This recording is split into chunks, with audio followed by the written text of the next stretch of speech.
नमस्कार फ्रेंड्स, स्वागत है आपका अपना चाणक्य क्लासेस बिहार पे। और आज हम लोग पढ़ने जा रहे हैं महत्वपूर्ण अनुच्छेद। तो दोस्तों, आज का टॉपिक बहुत ही वीवीआई टॉपिक है। उसके पहले एक लाइन बोल देना चाहता हूं आप लोगों के लिए। जब हौसले बना लिए ऊंची उड़ान का, जब हौसले बना लिए ऊंची उड़ान का, तो क्या मापना कद आसमान का। तो आइए दोस्तों देखते हैं प्रथम अनुच्छेद को। अनुच्छेद 1, भारत राज्यों का संघ है। तो भारत, जैसे कि जितने भी राज्य भारत के हैं और केंद्र शासित प्रदेश, उनका एक संघ है। दोस्तों बढ़ते हैं दूसरे अनुच्छेद की तरफ। दूसरा अनुच्छेद है अनुच्छेद 2, राज्य निर्माण। अनुच्छेद 2 में यही है कि राज्य का निर्माण किस प्रकार होगा और कैसे होगा, वो अनुच्छेद 2 में बताया गया है। तो दोस्तों बढ़ते हैं तीसरे अनुच्छेद की तरफ। अनुच्छेद 3, किसी भी राज्य के नाम में परिवर्तन या क्षेत्र में परिवर्तन या राज्य निर्माण किस प्रकार होगा, उसका उल्लेख अनुच्छेद 3 में किया गया है दोस्तों।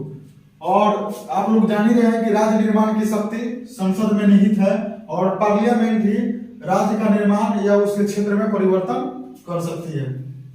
तो दोस्तों भाग 2 में अनुच्छेद 5 से 11, इसमें नागरिकता का जिक्र है, सिटीजनशिप। और सिटीजनशिप के बारे में आप लोग जान ही रहे हैं, तो विशेष इसमें बताने की कोई आवश्यकता नहीं है दोस्तों।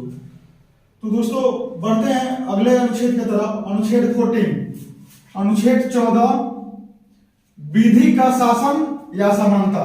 इसमें है अनुच्छेद 14 का मतलब हुआ समानता का अधिकार।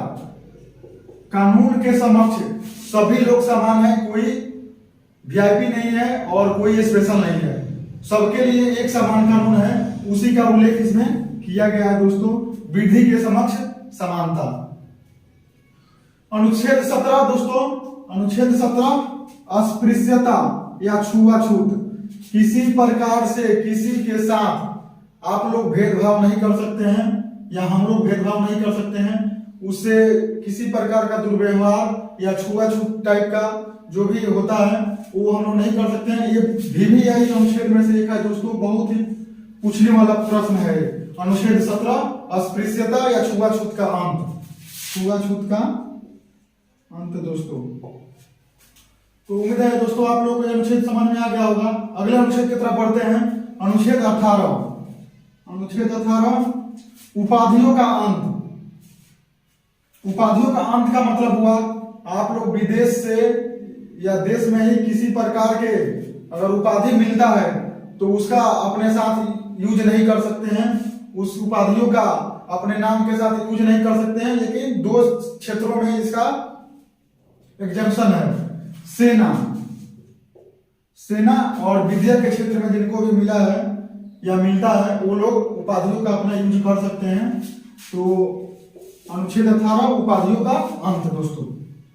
अनुच्छेद 19 का 1A, अनुच्छेद 19(1)(a), इसमें कहता है दोस्तों विचार और अभिव्यक्ति की स्वतंत्रता। विचार और अभिव्यक्ति की स्वतंत्रता, इसी में प्रेस की स्वतंत्रता दोस्तों निहित है। प्रेस की स्वतंत्रता, इसका मतलब हुआ दोस्तों कि हम लोग कहीं भी अपना विचार रख सकते हैं, अपना विचार प्रकट कर सकते हैं। वो विचार और अभिव्यक्ति की स्वतंत्रता में ही निहित है दोस्तों। तो उम्मीद है आपको समझ में आ गया होगा। बढ़ते हैं अनुच्छेद 21। अनुच्छेद 21 में है दोस्तों प्राण और दैहिक स्वतंत्रता। सबको जीने का और अपना जीवन यापन करने का अधिकार है, वो इसी में निहित है दोस्तों, प्राण और दैहिक स्वतंत्रता। अनुच्छेद 21(a), निःशुल्क शिक्षा का अधिकार। निःशुल्क शिक्षा का अधिकार 86वां संविधान संशोधन 2002 दोस्तों, इसी में अटल बिहारी वाजपेयी की सरकार में ये संशोधन हुआ था, जो कि अनुच्छेद 21 से निःशुल्क शिक्षा का अधिकार, जो भी लड़के हैं 14 वर्ष के अंदर के, उनको विदाउट कॉस्ट शिक्षा उपलब्ध कराना इसी में निहित है। उम्मीद है आपको ये समझ में आ गया होगा दोस्तों। बढ़ते हैं अगले प्रश्न की तरफ। अनुच्छेद 25, अनुच्छेद 25 बोलता है कि व्यक्तिगत धार्मिक स्वतंत्रता, सभी लोगों को अपना धर्म अपनाने का अधिकार, अपना धर्म मानने का अधिकार और किस धर्म को फॉलो करते हैं उनका प्रचार करने का अधिकार मिला हुआ है, वो व्यक्तिगत धार्मिक स्वतंत्रता में ही निहित है दोस्तों। तो बढ़ते हैं दोस्तों अगले अनुच्छेद की तरफ। अनुच्छेद 32 यानी कि अनुच्छेद 32। अनुच्छेद 32 कहता है कि संवैधानिक उपचारों का अधिकार। संवैधानिक उपचारों का मतलब, अधिकार का मतलब होगा कि सुप्रीम कोर्ट, सीधी सी बात है, सुप्रीम कोर्ट से संबंधित है, और सुप्रीम कोर्ट जब चाहे संविधान में कुछ चेंजिंग करना हो तो वो भी करती है, और संसद तो संशोधन अपना करती ही है। तो ये इसी से संबंधित है, सुप्रीम कोर्ट से संवैधानिक उपचारों का अधिकार। इसी को संविधान का आत्मा डॉक्टर BR अम्बेडकर ने बोला था दोस्तों, संविधान का आत्मा। तो बढ़ते हैं दोस्तों अगले अनुच्छेद की तरफ। अनुच्छेद 39A।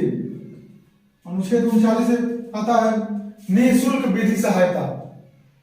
भारत सरकार या कोई भी राज्य किसी भी व्यक्ति को जिसको वकील उपलब्ध नहीं हो सकता है, उनको निःशुल्क वो लीगल सहायता दिलवाएगी भारत सरकार।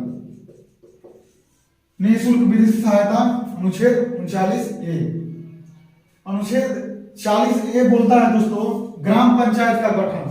ये बहुत ही टॉपिक भी यही है दोस्तों, ये भी बहुत पूछता है। जो ग्राम पंचायतों का निर्माण होता है, गठन होता है, वो ग्राम पंचायत आपको समझ ही नहीं, जिसमें मुखिया या प्रधान आते हैं, वो सब वो अनुच्छेद 40। अनुच्छेद 40 ये बहुत ही VVI प्रश्न में से एक है दोस्तों।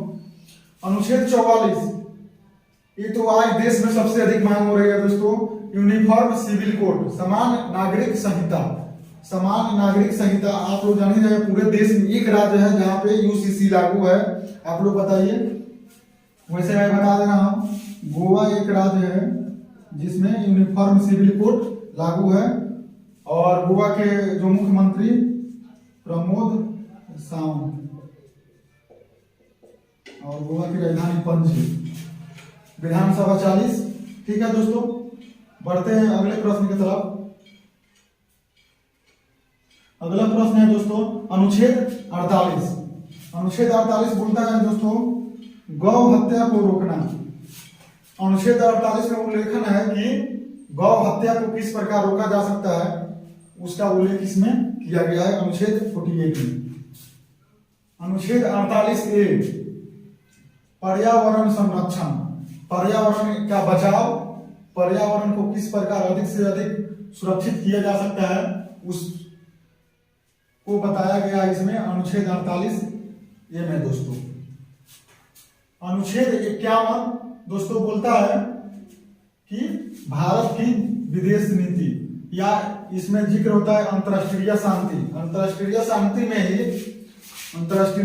में ही दोस्तों भारत की विदेश नीति भी निहित है। ये भी बहुत अच्छा प्रश्न है, अनुच्छेद 51। और सबसे भी प्रश्नों में से एक दोस्तों अनुच्छेद 51A यानी कि मौलिक कर्तव्य। आप लोग जान ही रहे हैं कब आया था मौलिक कर्तव्य। अनुच्छेद 51A सरदार स्वर्ण सिंह समिति।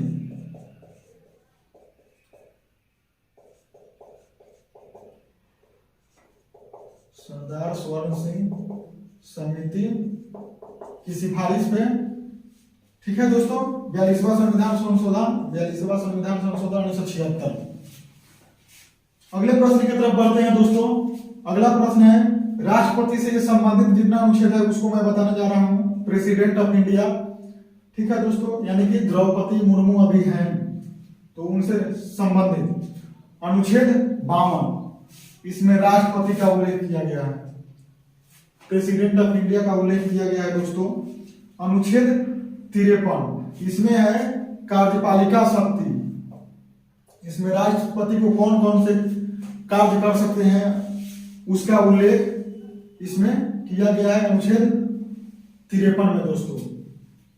अनुच्छेद 54 बोलता है दोस्तों राष्ट्रपति का निर्वाचन किस प्रकार होता है उसका इसमें जिक्र है, और होता है एकल संक्रमणीय मत प्रणाली द्वारा। और राष्ट्रपति के निर्वाचन में दोस्तों लोकसभा, राज्यसभा और राज्य विधानसभा के सदस्य भाग लेते हैं दोस्तों। अनुच्छेद 61 बहुत ही अच्छा प्रश्न है दोस्तों, महाभियोग, राष्ट्रपति को किस प्रकार हटाया जा सकता है उसका जिक्र, उसके पोस्ट से उसका जिक्र इसमें किया गया है दोस्तों, यानी कि महाभियोग में किया गया है। बढ़ते हैं दोस्तों अगले प्रश्न की तरफ। अनुच्छेद 72 अनुच्छेद 72 क्षमादान की शक्ति, राष्ट्रपति चाहे तो अपने विवेकानुसार किसी की सजा को कम कर सकता है या सजा को माफ भी कर सकता है, यहां तक कि फांसी को भी राष्ट्रपति माफ कर सकते हैं। इसका जिक्र है अनुच्छेद 72 में दोस्तों। अनुच्छेद 80 बोलता है दोस्तों लोकसभा विघटन की शक्ति, राष्ट्रपति के पास अनुच्छेद 80 के अनुसार लोकसभा विघटन की शक्ति भी है। जब प्रधानमंत्री राष्ट्रपति के पास दरखास्त भेजते हैं कि हमारे पास बहुमत नहीं है और किसी पार्टी के पास बहुमत की कोई संभावना नहीं रहती है, तो राष्ट्रपति लोकसभा विघटन कर सकते हैं। अनुच्छेद 123 ये भी बहुत ही अच्छा प्रश्न है दोस्तों। अनुच्छेद 123 अध्यादेश की शक्ति, जब कोई भी सदन सुचारू ढंग से नहीं चल रहा है या उसका संचालन नहीं हो रहा है, यानी कि लोकसभा और राज्यसभा का संचालन नहीं हो रहा है और देश को किसी ऐसे अमेंडमेंट की आवश्यकता है, किसी ऐसे बिल की आवश्यकता है, तो उस समय राष्ट्रपति अध्यादेश जारी करते हैं। तो दोस्तों 123 आप लोग समझ गए। अनुच्छेद 143 बोलता है दोस्तों एससी से सलाह, राष्ट्रपति सुप्रीम कोर्ट से किसी भी प्रकार का विधिक सहायता ले सकते हैं। इसका जिक्र अनुच्छेद 143 में उल्लेख है और उस विधिक सहायता को मानने के लिए राष्ट्रपति निर्भर नहीं है। इस बात को भी आप लोग जान लीजिएगा, उनके विवेक के ऊपर है, उनको अगर मानना होगा तो मानेंगे, नहीं मानना होगा तो नहीं मानेंगे। दोस्तों बढ़ते हैं अगले टॉपिक की तरफ। उपराष्ट्रपति, वाइस प्रेसिडेंट ऑफ इंडिया, यानी कि अभी जगदीप धनखड़ हैं अभी, और उपराष्ट्रपति का अनुच्छेद 63 इनके पद को उल्लेखित करता है। और अंतिम जो अनुच्छेद है उपराष्ट्रपति का दोस्तों, अनुच्छेद 64 राज्यसभा का सभापति। उपराष्ट्रपति आप लोग को जानना जरूरी है दोस्तों, राज्यसभा का संचालन जो होता है उसका सभापति भी होता है, और उपराष्ट्रपति का जो निर्वाचन होता है वो लोकसभा और राज्यसभा के सदस्यों के द्वारा होता है। उम्मीद है दोस्तों आप लोगों को ये टॉपिक बहुत ही पसंद आया होगा। एक बार फिर से रिवीजन कर दूं। अनुच्छेद 1 भारत राज्यों का संघ, भाग 1 में भी ये भी उपलब्ध है। उसका अनुच्छेद 2 राज्य निर्माण, अनुच्छेद 3 नाम क्षेत्र निर्माण। इसी प्रकार मैं आप लोगों को सभी अनुच्छेद को पढ़ाया और समझाया। फिर इसका दूसरा सीरीज, इसके बाद वाला अनुच्छेद का भाग मैं लेकर आऊंगा। तब तक के लिए जय हिंद।